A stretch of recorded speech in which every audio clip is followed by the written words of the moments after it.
Alisha Hyslop from ACTE is going to start us off with the Getting Federal Policy Right. Good morning. I'm Alisha Hyslop from the Association for Career and Technical Education, and Sharon Miller from the Federal Department of Education and I are going to do a quick report out on the Getting Federal Policy Right panel. Can I interrupt for just a second? Sure. See the clock right there? Okay, each group is just going to have 4 minutes. That's the only way we can fit everybody in. And so the clock is running, and it's right down in front of the stage, so if you come up, just notice it. We'll be very quick because there's no federal policy getting done, so.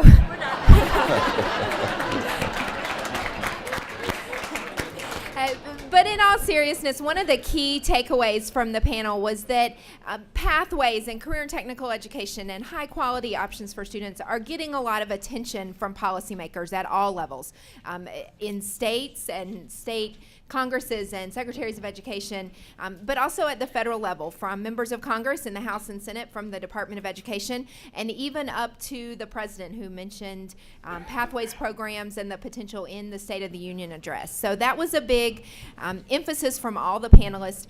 Both Assistant Secretary Brenda Dan Messier from the Department of Education and Jane Oates from the Department of Labor mentioned how much attention these initiatives are getting throughout the federal government and how much interest there is from other departments and agencies on partnering on pathway programs. But as we move through the panel, one of the key takeaways coming out of that was that we have to do more as a field to turn that attention into action.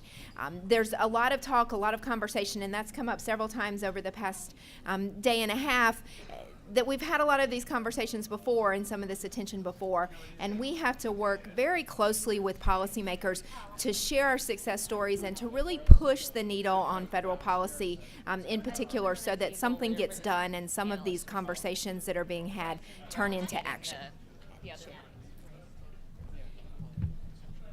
Thank you, Alisha. And building on what Alisha said about building on the attention, one of the things that came out of our session was the need for a really structured communication strategy, and especially a communication strategy for our parents.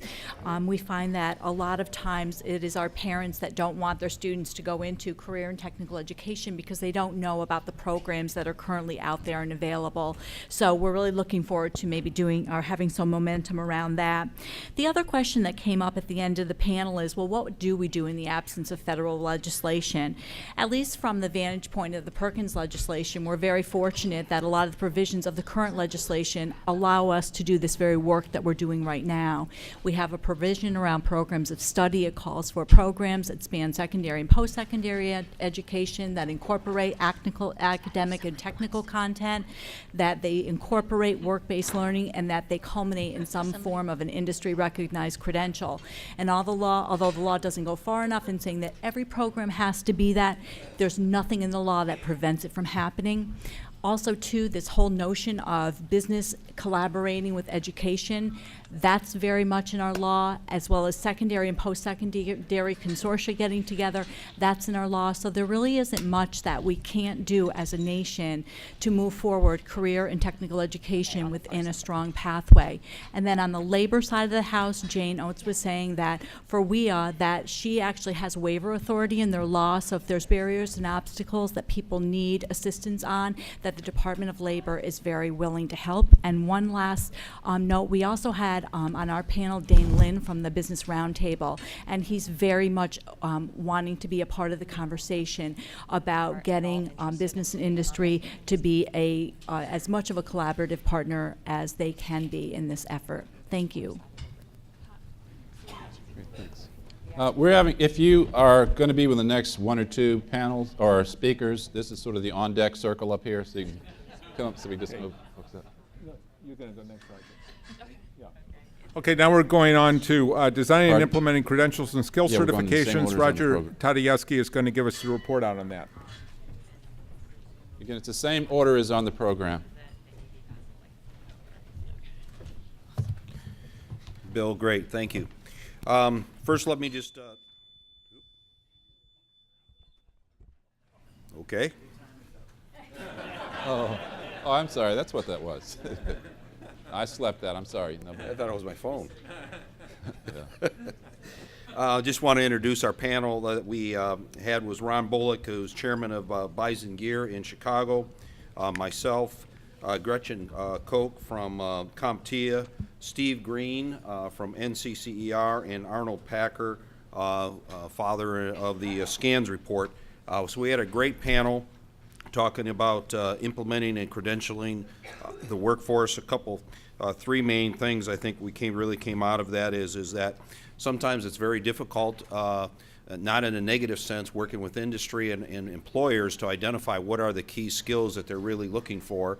One, they're busy, they're building their business, and they're in a global competition. So sometimes one of the recommendations that we talked about is that actually working with employers to just get in and truly understand what are those key tasks that they are trying to achieve, and especially at that entry-level employee, what are those credentials that they're truly looking for, and at least get them to identify them. They may not be able to identify all the detail and the depth to it, but if you can kind of start with the end in mind with them, and then through schools and working with industry then is to help identify those and work back through that.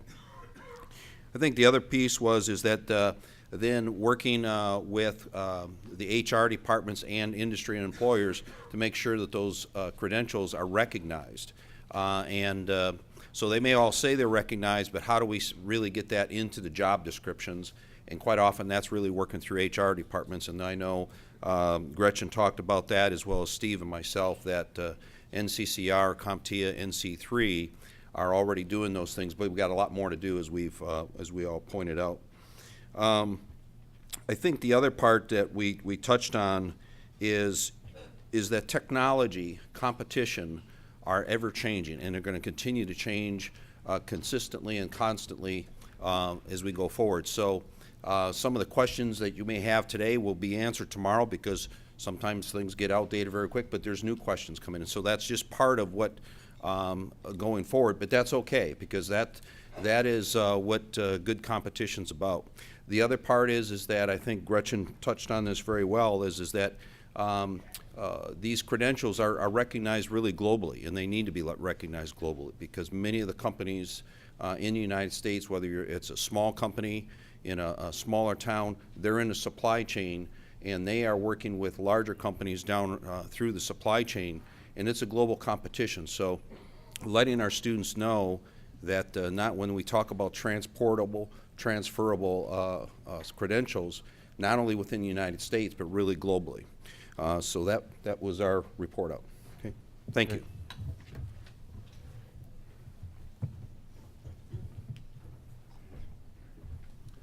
Before I introduce our next speaker, I'd like to ask Betsy Brand and Ray McNulty to come up onto the on-deck circle. And our next speaker is going to be Kathrin Hoeckel from the OECD, telling us about the Lessons from Abroad session.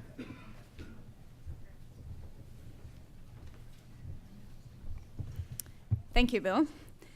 Yeah, we had the panel yesterday on lessons from abroad, so very much discussing what can be learned from other countries, but also obviously what is required to come up with an American solution and an American approach to this. The first thing that came up very strongly, both in terms of what can be learned from other countries, but also what's required here, is the role or the importance of business engagement. Business really has to understand that skills development is their business, or as one of the participants put it, engagement is something different than just putting up a billboard in the local football game in support of, I don't know, the college or the high school, but really like true engagement in the system. The second point, however, related to that was to say, obviously, nobody can expect from different employers, individual employers, to come up and do this on their own. So there needs to be some sort of collaboration, support, intermediaries, and also good governance to make that happen. And we heard from some international examples from India and the UK, where, for instance, a national skills council or sector skills councils have successfully taken on that role and combined employer engagement with some sort of public support quite successfully. And then the third big theme that we discussed was the issue of status of CTE, or vocational education and training, which I think comes up again and again, and the notion of the importance of valuing more the personality, the individual, what somebody knows how to do, rather than just the qualification that a person has. So that's really what needs to be achieved in the long run. And somebody was saying that, just following the Common Core standards, if that's the prime aim, nothing is going to ever happen on that front. And yeah, I guess the fact that Harvard is taking on the leadership here with the Pathways project is already setting a pretty strong signal. And what is really required is patience and also a long-term vision, and not making this a one-off event, but a regular meeting to become, like my colleague from Switzerland put it, a family that can support that movement and can actually, aim for actual change. Thank you.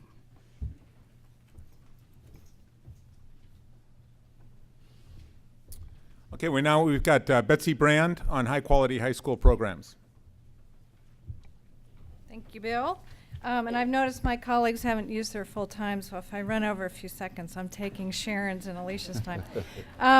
The members of my panel were Dick Hinckley with Cord, who was talking about the A.J. Moore Academy in Waco, Texas, Michael Fitzpatrick, who talked about Blackstone Valley Vocational Regional School District here in Mass, Tom Friedemann, who's the superintendent of Francis Tuttle Tech Center in Oklahoma City, and Gary Hoecklander, who talked about the linked learning model in California.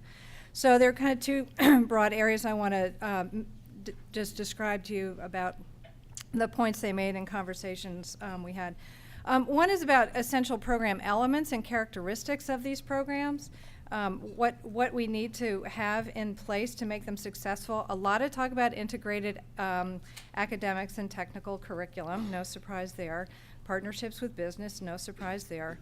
One thing that came up repeatedly, though, which I think we haven't talked a lot about, is the need to move towards competency-based and performance-based education, and use different strategies with regard to time and structure of schools so that we can help students move based on their abilities and skills, and thinking well beyond the seat time Carnegie units that we have in place right now.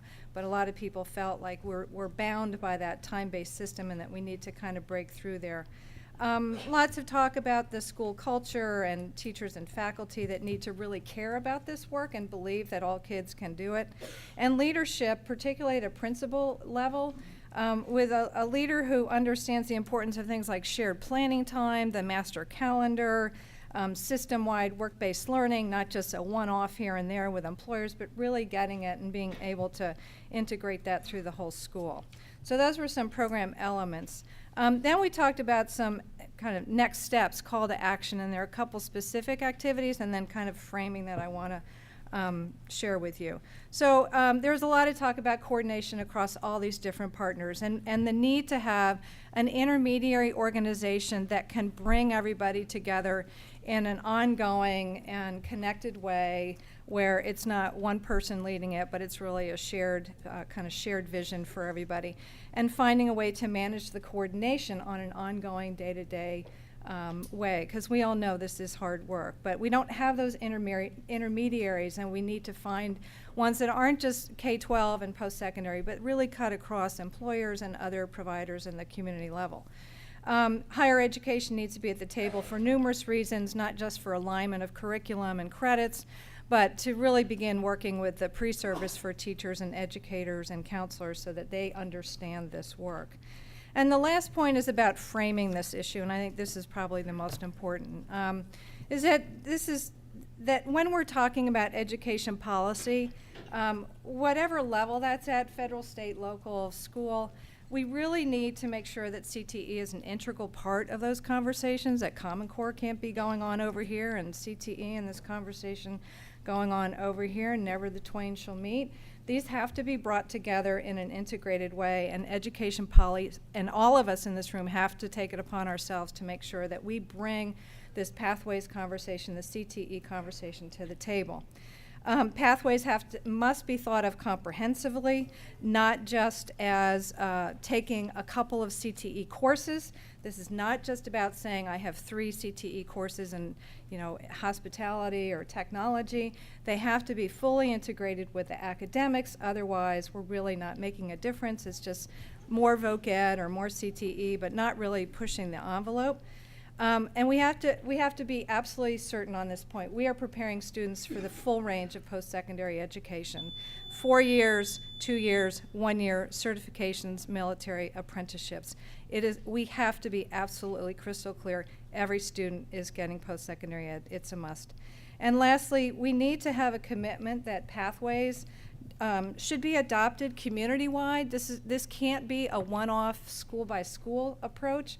This has to be a regional approach, preferably state if possible, but definitely regional and district. Otherwise, if we're just doing, again, a single school here, a single school there, it's really not a pathways. That is not what Pathways is really about. Pathways is about creating options across the community and across a wider area so that young people have lots of different choices. Thank you.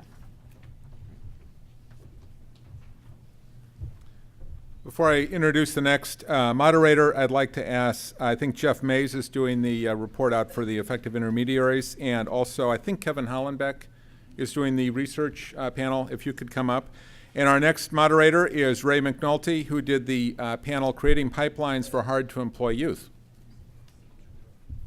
Great, thanks. And I have 2 slides, one with our panel, our distinguished panel. Dennis Tolbert from Home Builders Institute, Ann Higson from Improved Solutions for Urban Systems, John Dillow from Living Classrooms in the Capital Region, and Joni Blakesley from Corporate Affairs at Cisco. We came up with 5 bullets to drive the conversation that we had, that I should say that came out of the conversation that we had. And the first one is that work-based learning must become valued. It's not valued, let's face it. It's about test scores. School systems are judged by it. And we don't value what people can do and when they do it. We've got to make this become a prime example of how we really value learning. It's not just learning in the classroom, it's learning outside of the classroom, it's learning everywhere. Once we value learning, we'll have more opportunities for the disenfranchised, for those students that have a difficult time sitting for 40, 50, 60, 70, 80, or 90 minutes. Let's value learning as it should be. Second point is that culture matters. And culture matters a lot. We had several students in the room with us, and we talked about it's about how you make people feel. Ex-offenders, students that have disabilities, someone who's struggled in school. I serve on the National Dropout Board, and how dropouts feel. It's about how you make people feel. And we have to have programs that really begin to encourage these people to be the leaders and to make them feel like they're valued and they have a place. Next, which was one of the key points we made, is that you must disrupt. Policy changes last. As a former commissioner, we don't change things unless we have something we know that works. So it's up to us. The solution is not policy. The solution is action. Solution is doing things, changing practice. After practice, ensure that you get results, and then you can inform policy to change. We have to stop waiting for policy. We have to start acting. It will grow from the smallest town and from the smallest classroom to become something that could influence policy. We have to stop being victims and start being the agents of change. Our committee was strong on that. Create positive, I can't see it from here, create a positive environment around what students can do. We have to encourage that these students don't think about the past, think about their challenges, but we have to coach them on the soft skills. And I know much of that, we know there are groups here that are working on that, but we've got to coach them on that. And last, research and development must be part of our system. It's essential, and our people in our systems need to know that we are willing to try things. They need to know that they can experiment. We need to encourage growth from inside our systems. Now, the answers aren't there yet. We have to create them. I want to thank our committee. They were great, and we're done. Thanks.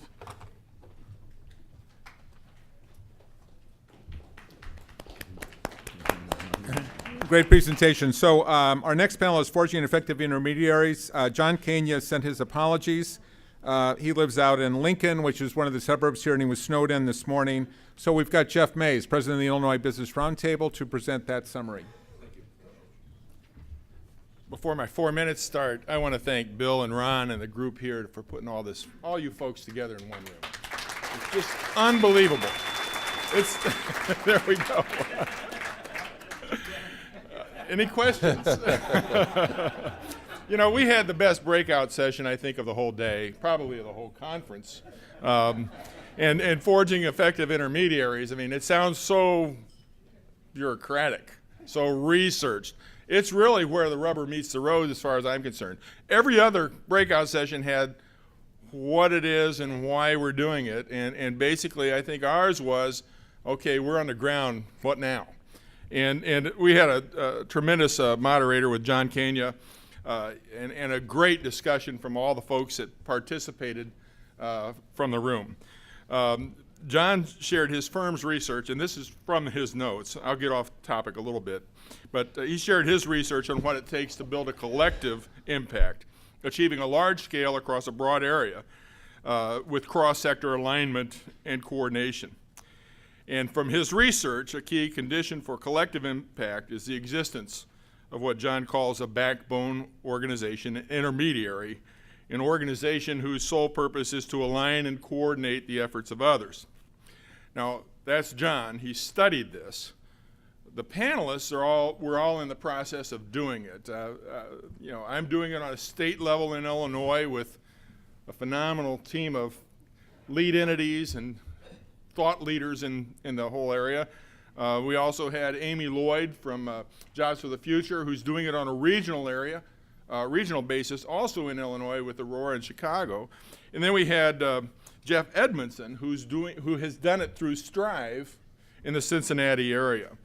And as one panelist explained, it's sometimes like when you get into this thing, it's like being with the Tower of Babel when groups come together across sectors, because the backbone intermediary becomes the translator for the cross-sector efforts. Key call to actions from us, from our workshop, was that communities, regions, and states attempting to build career pathways for young people must plan for and secure resources for a backbone intermediary to guide and facilitate the alignment. When we started in Illinois, we didn't really do that. We figured if we build it, it'll come. And frankly, with the team of folks that we put together, the resources weren't just dollars. They were the visionaries. They were the leaders in their own industry sector. They had the trust of their own members to get involved with this kind of stuff. So when we talk about resources, and I would probably underscore the trust piece within each sector and the trust of working together as the key resource that we found. There must also be a recognition that effective backbone intermediaries possess unique skill sets. And of course, I have those, and I'm sure.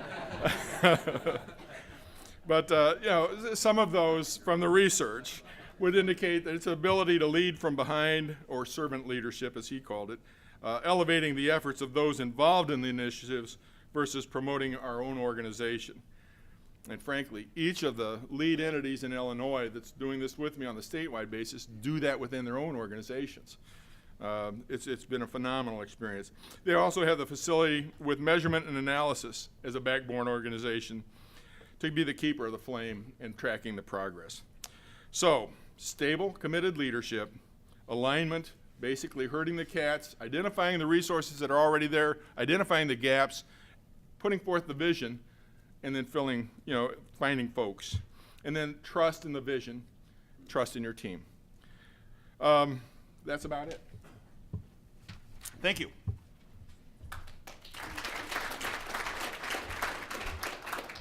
Jeff finished with 8 seconds to spare, so he's right on time. The next two panels after this are going to be Steve Hamilton if you can come forward. And we're going to need a spokesman for the Pathways for Disengaged Young People. So I think Harry Holzer may have gone to the airport. So if somebody from that panel can come forward, that would be great. And our next speaker is going to be Kevin Hollenbeck from the Improving Research panel. Thank you, Bill. We had a very good panel as well. Jim Kemple was the moderator, and unfortunately Jim couldn't be here today. He started the session out by saying this reminded him a lot of some of earlier conferences, earlier initiatives on school to work and so forth, and asked, you know, what's new? How can this initiative survive, whereas earlier ones hadn't? And he gave two hypotheses. One was there's sort of more emphasis now on accountability and outcomes, more of an eye on the outcomes of programs, and that's hopeful. And also there's more of a thirst and appetite for evidence now. So we really need to have evidence before we innovate. Those were his hypotheses. David Otter started out the presentations talking about kind of the irony that technological change and progress has really brought a comparative advantage to low-skill, low-educated occupations as opposed to other types of occupations. There's been tremendous growth in the low education, low-wage occupations, and in high education, high-wage occupations, and a hollowing out of the middle-skill occupations. He had a lot of data from this country over time as well as other countries. He indicated we shouldn't give up on middle skills and middle education, for one reason, because education is cumulative and you need those skills if you're going to get higher education. And secondly, if you look at the jobs that are going to grow in the future, they're going to require skills such as interpersonal skills, flexibility, problem solving, and so forth, that are in his words, middle skills. Jim Rosenbaum talked about research at the post-secondary level. Jim Kemple asked him, do we need college for all? And Jim's answer was, yes, he's afraid we do. He reported on some research in which he's looking at private nonprofit and private for-profit post-secondary institutions and what can we learn from them in more public institutions, and he mentioned four things. One is in the private institutions, they do a good job of using incremental success model, lots of credentials, degree ladders, credentials and so forth. Secondly, they have a clear sequence of courses as opposed to just a lot of electives. Third, they do a good job at monitoring progress and advising students. And fourth, a good job at job placement. I just looked at the clock and it still says 4 minutes, so that's great. I'm busy taking notes on what you're saying, and I forgot to. Thanks, Ron. We'll just trust you to wrap it up within a minute or two. Okay. I was the third speaker, and in my remarks, I talked about work that's sponsored by the Washington Workforce Board, looking at the return on investment, and I presented results looking at the return on investment to secondary career and technical education, which, according to my latest estimates, is on the order of 10 to 12% for students and on the order of 6 to 7% for the state. So I talked about that research. The final participant on the panel was Volker Rehn from Germany. He talked about the German dual system and started out with what he thought was a surprising statistic, or something we would be surprised to learn, which is only 25% of employers in Germany actually offer apprenticeships and participate in the apprenticeship system by offering them, whereas the rest of the employers are sort of hiring folks out of that system. He also indicated that in Germany they feel they have a big problem with young people who are not getting into the apprenticeship system some 300,000 young people that are not getting into the apprenticeship system or the higher education system, and an unemployment rate there of 7.9%, which sounds modest by U.S. standards, but quite high by German standards. He suggested that in research that he's done and others have done in Germany, 3 successful items. First, you need to have theory and practice in your courses, kind of what Bill Daggett was saying yesterday. He coined the term edu-training. We need to do edu-training. Secondly, competency-based curricula. And third, stackable credentials. Volcker made kind of a provocative hypothesis, I thought, very interesting, and that hypothesis was there's not such a big gap between the academic world and the CTE world, because ultimately students who go through high-charged academics ultimately get very successful careers. They're picking up those skills somehow, and maybe we can cross that barrier and find out languages that are effective in CTE. Just to finish, Jim, that 4 minutes went very fast. To finish, Jim Kempel charged each of the participants to come up with one idea for research going forward. Jim Rosenbaum said we really need to study more the interactions between the different types of institutions, more institutional research. Volcker wanted more research in the payoff to stackable credentials. My thought was we need to do fairly inexpensive random assignment experiments looking at inside the black box, looking at project-based learning and work-based learning. And finally, David wanted to look more at the occupational preparation for those jobs that are going to grow in the future. Thanks.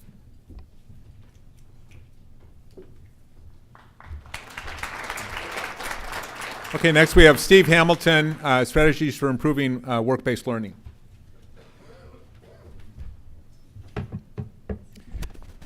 I've noticed a lot of convergence, despite the fact that we are talking about many different themes. Similar themes keep popping up, which should be helpful to Ron and Bill as they work on the report. So I'll repeat a few things because of the fact that they came up in relation to work-based learning as well. Our panel talked about 3 main topics: the value of work-based learning, how to create high-quality work-based learning, and how to do that for lots of young people. We had excellent examples of high-quality work-based learning programs, mostly at a small scale. We agreed that young people learn from work-based learning not only how to work, that is, the kinds of technical competencies they need to be good workers, and the so-called soft skills, personal and social competencies that they need in the workplace, but they also learn from work, a distinction that Dewey made a long time ago. Some young people learn in the workplace things that they were supposed to have learned in school but didn't. And that's another value of work-based learning. Hans Meter on our panel summed it up by saying, work-based learning connects young people to the real world. That's a very important point, and why it's so essential to creating pathways. The action steps that our panel generated included single words that, again, overlap. One of those words was partnership. Everyone agreed that partnerships were essential. One of our panelists, Grace Sue, represents IBM that has started a school in New York City, now in Chicago as well, P-Tech, in which, among other things, they provide internships for young people. There's a need for infrastructure, for intermediaries, for the commitment of resources. And one of the examples of that is from Northeastern University, Philomena Mantella, who works there on their co-op program, which involves 90% of their undergraduates, talked about the fact that this isn't just a matter of sending students out into the world. They have to know what's going on in those workplaces, to work between the university and the workplaces, to provide the support that the students need to benefit from their work experience, including now work experience in 92 different countries that they make available for young people. Leadership is required at all levels. Again, Hans Meter talked about the fact that you need the infrastructure, the partnership, the leadership at the state level, at the regional level, at the district level. It's not just that you have one organization that handles all of that. You need multiple organizations, and they obviously need to be in touch with each other. We had an example of a state from Wisconsin. Reggie Newsom, who directs essentially their labor department, talked about the youth apprenticeship program that they've had in place since 1991 and different variations of that. And then we also had from Georgia, Mike Wiggins, who's the CEO of Southwire, described his company, which not only brings young people into the company, but now has a school in the plant, so that young people who are selected because they're about to drop out are working part-time and then going to school the other part of their time, all in the plant. I asked him, why do you do that? What's your motivation? He says it's profitable. That's an important message to deliver to employers. And finally, I would say curriculum is a term that applies to work-based learning as well as to school-based learning. We need to think of work-based learning as systematically as we do classroom learning.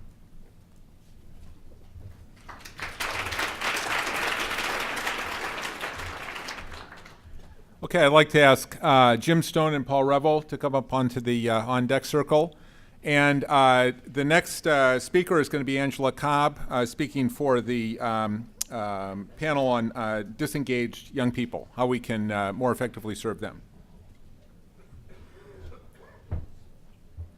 Hi, I feel like I have big shoes to fill representing Harry, but I will do my best. Our panel included Jean-Claude Brizard, who is with the College Board, Sean Bowen with Europe, Jamae Bliven, who is the CEO of Innovate Educate and also the leader of the New Mexico Work for the New Options Project, which I serve as the director of, and Leslie Beller, who's with Chicago Public Schools and the leader of the Chicago Zone's Work for the New Options Project as well. So the first thing that I wanted to highlight is that we all had a degree of agreement around if we want to get to pathways that work, we need to have young adults as part of the conversation and as partners and co-creators, and not just end users of our ideas or success stories that demonstrate our good thinking. And so just the role of young adults in the conversation was just important in our minds in terms of creating pathways that work for them. We need to work with employers and bring them on board as partners, and there really has to be enlightened self-interest and action on the part of employers with respect to thinking differently about talent, being willing to invest, and being open to alternative sources of talent.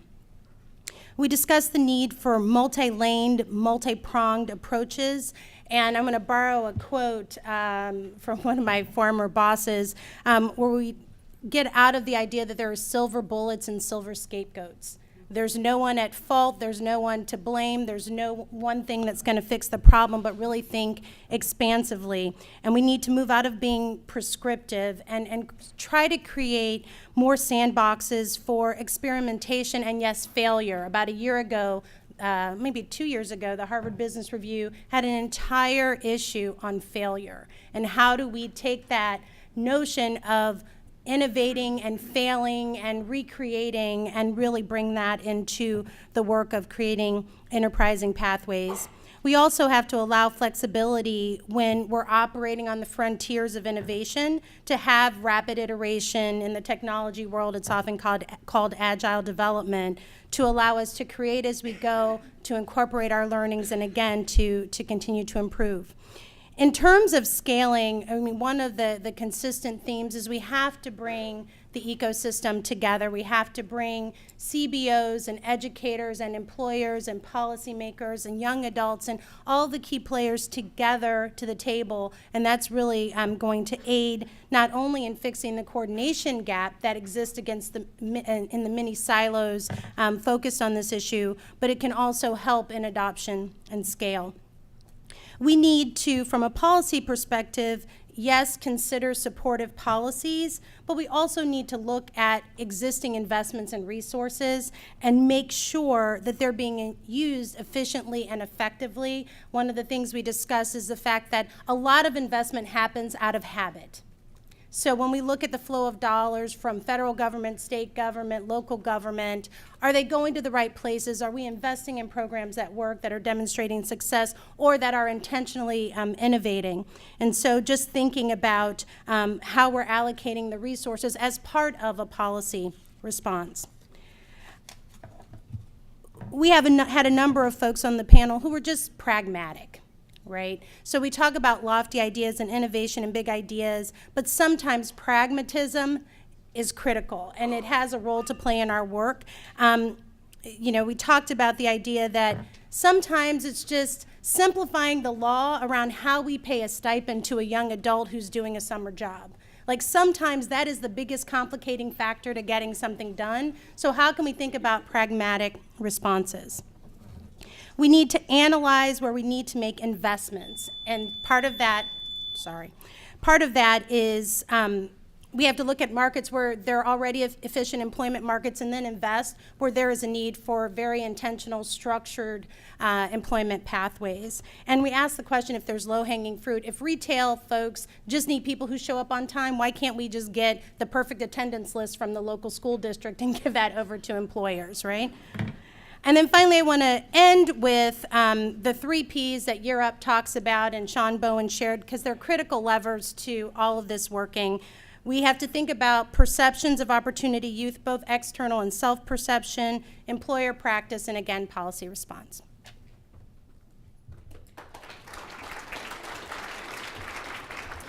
Okay, now we have Jim Stone, Creating World-Class Curricula.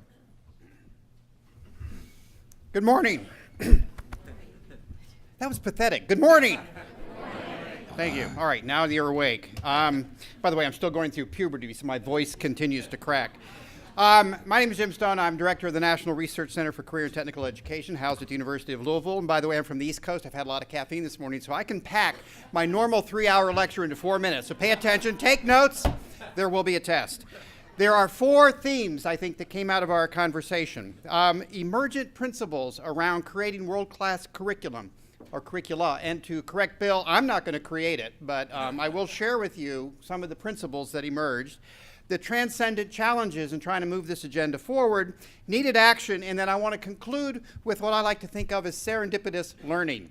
One of the joys of these kinds of meetings are the things you learn you didn't expect to learn. So on the principles, there was a long list of things that were shared by a very, very incredibly great panel. And I felt badly. I kept pulling out the shepherd's hook after 5 minutes to pull them down off of what were engaging conversations. But some of the things that came out of that are sort of self-evident. Standards-driven curriculum, duh. But the question about standards is, I would argue, that first of all, it's academic and technical, not either or, but both.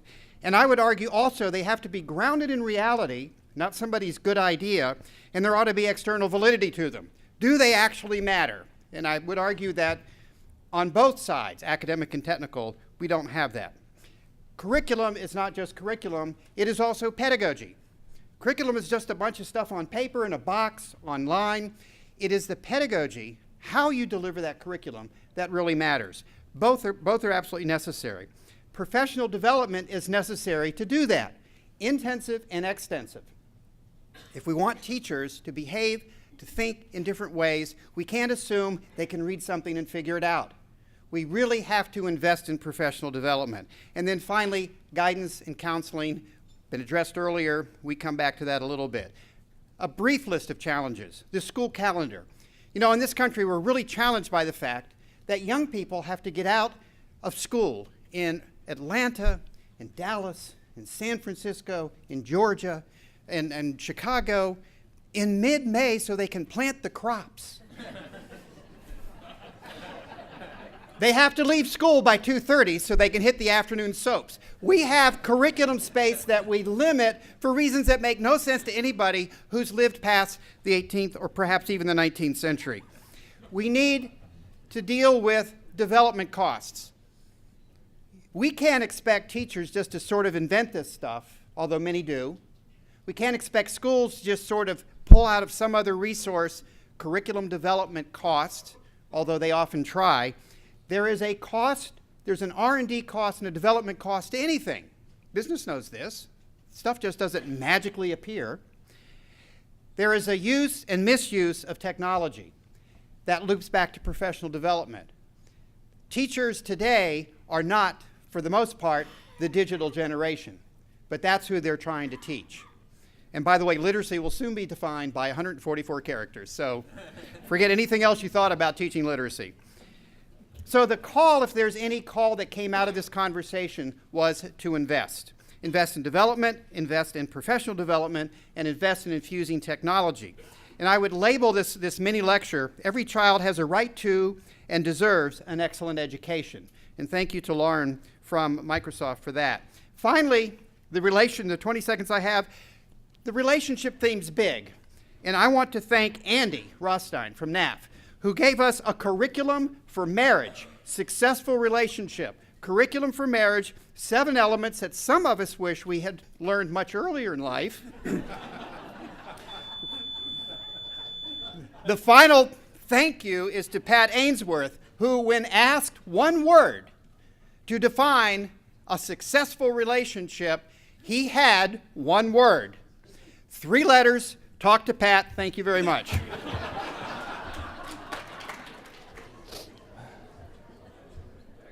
Okay, well, thank you, Jim, for a very entertaining presentation. Before I introduce our next panelists, let's bring up the last 3, Jan Bray, Bryan Albrecht, and also Rich Feller. If you guys can make your way to the on-deck circle. And now we have Paul Reville, who just until recently was the Secretary of Education here in Massachusetts, to talk about state blueprints for promoting pathway systems. Thank you, Bill. I've been divorced twice, so I don't know if I'm qualified to be up here after that last presentation.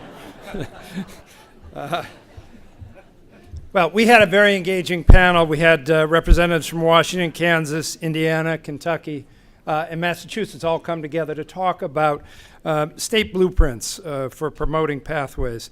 And, it was very, if I can analogize to something in education, another thing in education that we're working on, moving out of silos and envisioning a new system with some urgency to achieve goals that we've set for ourselves.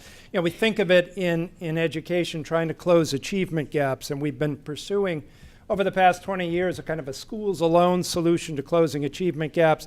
And even here in Massachusetts, where we're fairly high performing in terms of our student achievement, student attainment averages, we still have huge gaps that we're trying to fill, and we realize that schools alone can't do it, and we're going to have to work with communities, we're going to have to work with parents, we're going to have to especially work with our colleagues in health and human services and work on those problems that get in the way of young people attending school and being attentive and supplying motivated effort when they get there.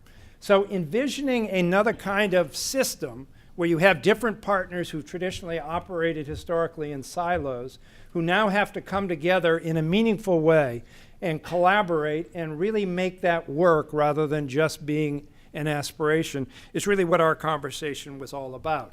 And the state obviously plays a central role in education. It plays a central role in employment and training. So envisioning this new system starts with these kinds of state blueprints, although the blueprints involve other partners. I guess that was probably the most powerful message coming through, is the new role envisioned for employers, not being sort of casual outside partners who occasionally give advice, not even being people who supply up-to-date labor market information about where they intend to do hiring in the future, but actually being day-to-day, on-the-ground partners in thinking about what this new brand of education actually looks like. What should the curriculum be? What should the modes of instruction be? What should the instructional schedule be? How do they collaborate closely with people in secondary education, in middle schools for that matter, in career technical education, in community colleges, in higher education? So finding the ways and means to draw on their partnership in this work on an almost daily basis, while at the same time recognizing that they have other jobs to do. But this has to be an employer-infused and an employer-led process, and that seemed to be concurrent across our group. Secondly, there needs to be alignment within the different levels of the system. Particularly, many of us spoke about our own challenges at doing collaboration and working together within government, aligning funding sources, aligning expectations, aligning goals and outcome standards as well as delivery standards, bringing together, for example, the departments of education and higher education, economic development, labor and workforce development. All of that seemed to be critical, and fixing on common goals, standards, and accountability systems. And then aligning that work with different levels of government, with federal government, where panelists spoke of a number of challenges in terms of impediments that get in the way of them doing the kind of work that they want to do at the state level, and aligning at the local level. So that's critically important.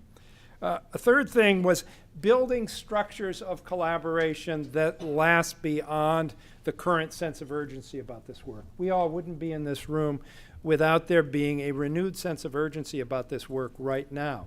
We have a number of leaders, and leadership was a theme, who have taken the challenge here to heart and are running with it. But when they leave, when we leave, what are the structures, what's the organization, what's the infrastructure that's been built in order to keep this in place and build it just beyond the people who are currently doing the work? How do you incorporate the collaboration on a permanent basis?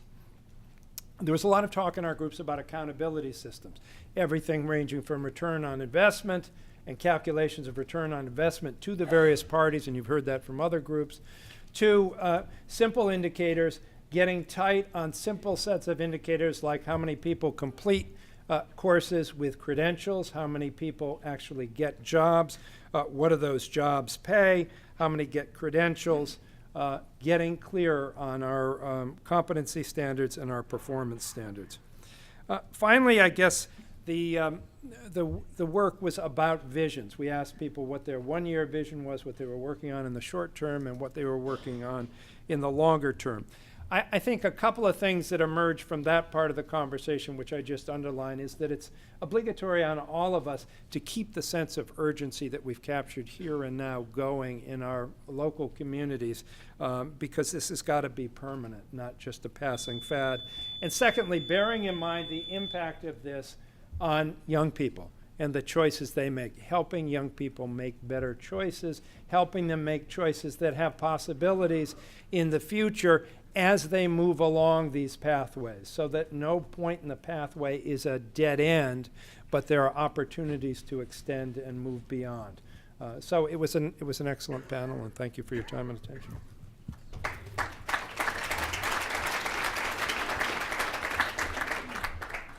Okay, now we have Rich Feller on effective career guidance. Three great things happened. We started this conference about poetry and about kids and about hearts. Secondly, Harvard got into the NCAA. Thirdly, you invited career guidance and counselors to be part of this. That's a privilege, and we're grateful about that. So for a call of action, we're going to give you 10 questions. How is your career guidance effort programmatic, comprehensive, and school-based? And if you looked at the ASCA model in the National Career Development Guidelines in the December 2012 issue of the Professional School Counseling Journal, because there's great research in there to help you tell your story.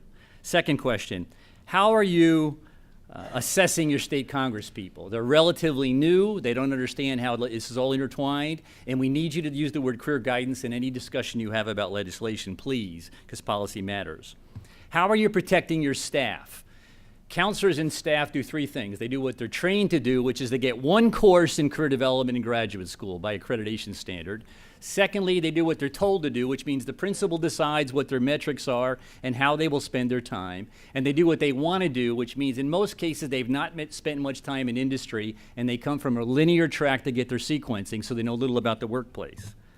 Fourth question, To what degree is your career guidance program developmental and focused on readiness before you dump occupational information into a kid's hand? Developmental and readiness. Fifth question, what are your staff's expectations of their students? If we don't believe there's enough hope around and enough future for every child, it doesn't matter what you do in your school. We have to promote hope in a sense of we believe you can have possible futures. If your staff doesn't see that for every individual and set of eyeballs, there's very little we can do in career guidance. Sixth question, do you believe that you can inspire hope and that you can give a kid a sense of purpose and a sense of future if you don't believe in strong personal relationships with that kid? You highly contextualize their experience and you engage them in activities that give them a sense that their future is going to be better tomorrow. Seventh question, did you applaud when Mike Ambrose said, we give scholarships to teachers to go in the workplace? General Electric years ago had the Educators in Industry program, which took counselors and immersed them in the workplace, and it will radically change how they understand what their job is to be because they understand training, labor market economics, and the needs of the workplace. Please get counselors and teachers back in the workplace. You don't have to give them a summer paid internship. Do a one-work immersion program of the industries in your region. It will radically change their perspective. Number 8. Do you think teachers, parents, or counselors can be experts in the world of work? They can't be. We have to have comprehensive programs and computerized information systems to support us, and we've got to get businesses to make the connections we need to not only update us, but also understand the language and technology of the jobs and occupations and programs that we rarely get to see or know much about. Please immerse us in what you're trying to get done. Number 9, can you go home and please stop talking about counselors and talk about career planning systems? Change your language today. We're talking career planning systems. And 10, have you done your counselors a favor lately and asked them to be part of your team? We are privileged to be here today to even have the word career guidance mentioned. To be talked about at Harvard, the word career guidance is unheard of.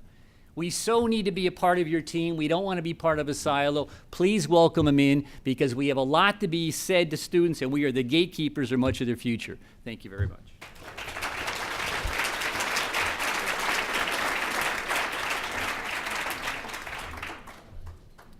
Thank you, Rich. Let me just share that Rich, who's president of the National Career Development Association, has already pledged his association wants to create a video coming out of this conference, not the entire conference, but key segments, and try to show it to every counselor in America to try to move this movement forward. So I think that's a great outcome that's already developing.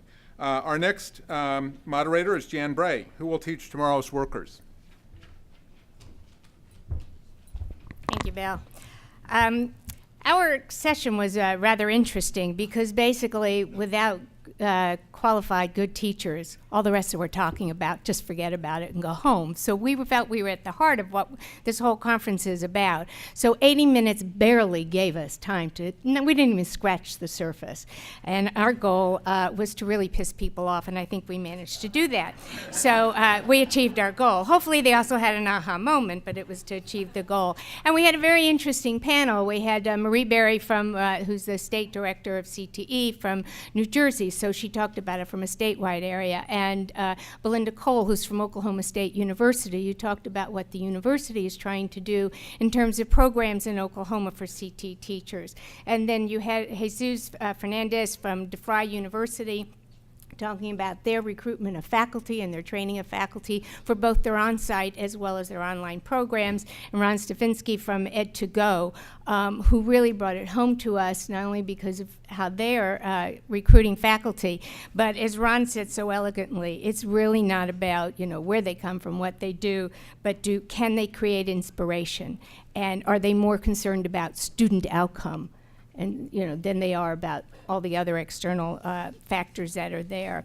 So we really had two, as I said, we barely scratched the surface, but we had two key areas that we talked about, at least in the time that we had. And some of this is going to sound very familiar to you, but the question was posed, Is teacher preparation for CT teachers different than academic teachers? Now, we have a conference sitting here talking about the convergence of academic and technical, focusing on students as a whole, expectations, preparing them for life outside the school, whether it's work, success, good citizenship, etc. So is there a difference? All teachers are concerned about, when we came out, classroom management and discipline, differentiated instruction, students with disabilities, helping students reach their individual goals. Is academic and CTE any different? Yet are we planning and developing separate tracks for CT and academic? And is this a barrier to helping change the system within the schools to have integration of academic and technical? So certainly there is certain content area. We talked about the idea of work-based learning, although should not math, science, and English, all of those, why aren't those involved in work-based learning? There's applied academics we talk about, so how do we integrate the two of them? Yes, there's safety, but there's safety in a science lab as well as there are in other labs as well.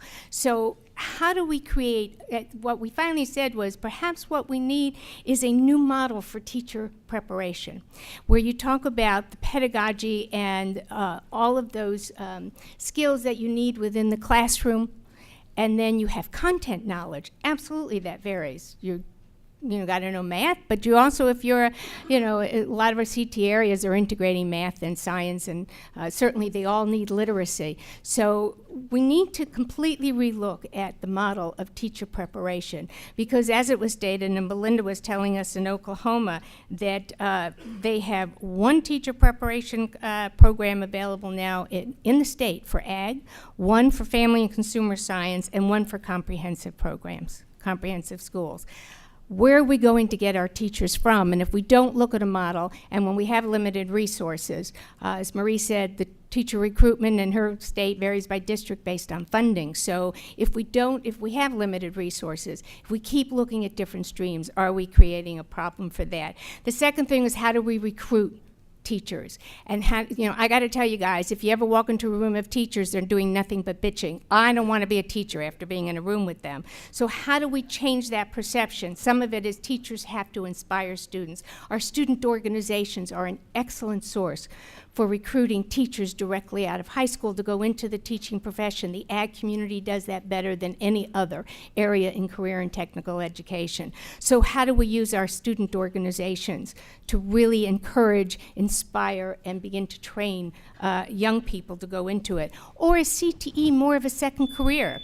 I'm almost finished. Is it more of a second career where they come out of industry? If so, how do we recognize their industry experience and credentials so that they're not going in as a beginning teacher, but also make sure they have the pedagogy? And the third thing that's very important, if we're going to absolutely change and begin to prepare teachers, it has to be, and we heard this yesterday, it has to be a national priority. Until it reaches that level, we will not be able to change the dialogue or the systems. It is about mentoring, it is about support, it is about leadership, and all of those are needed if we are going to change the system of preparing teachers. Thank you.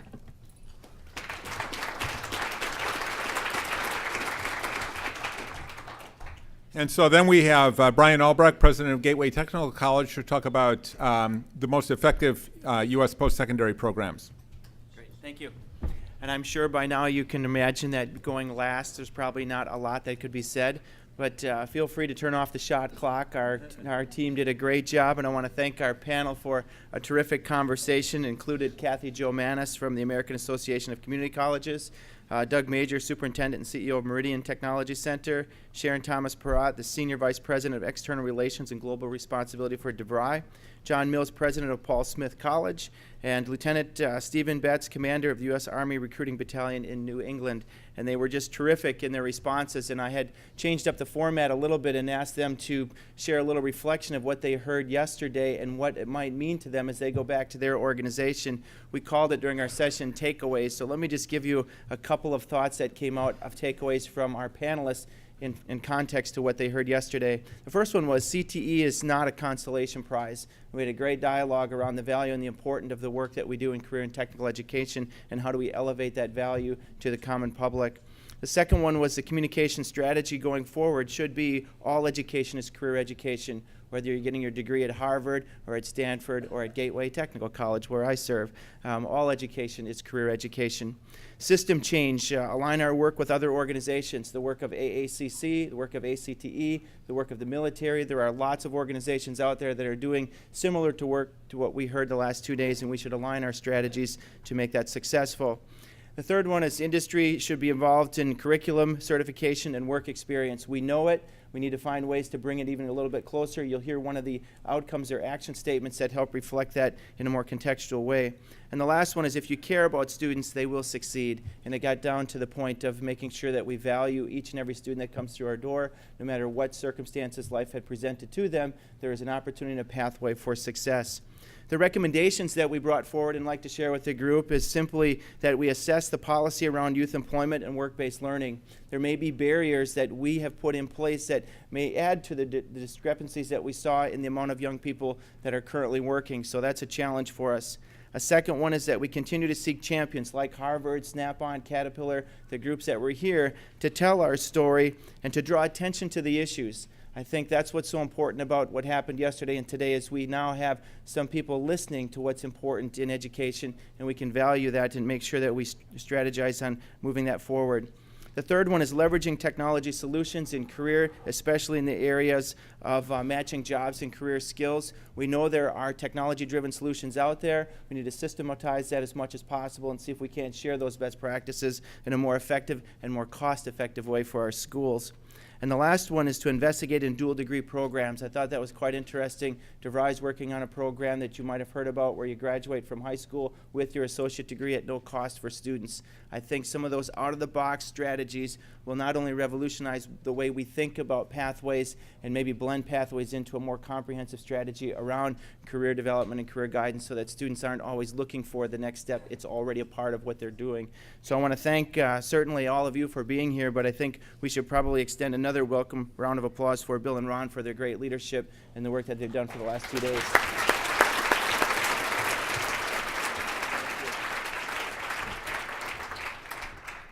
Thank you very much.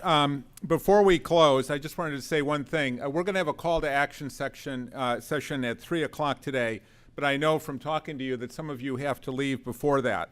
So I'm not going to go through that now, but what I wanted to do is ask everybody in this room, when you leave the conference, to take some time to do what Bryan just asked his panel to do.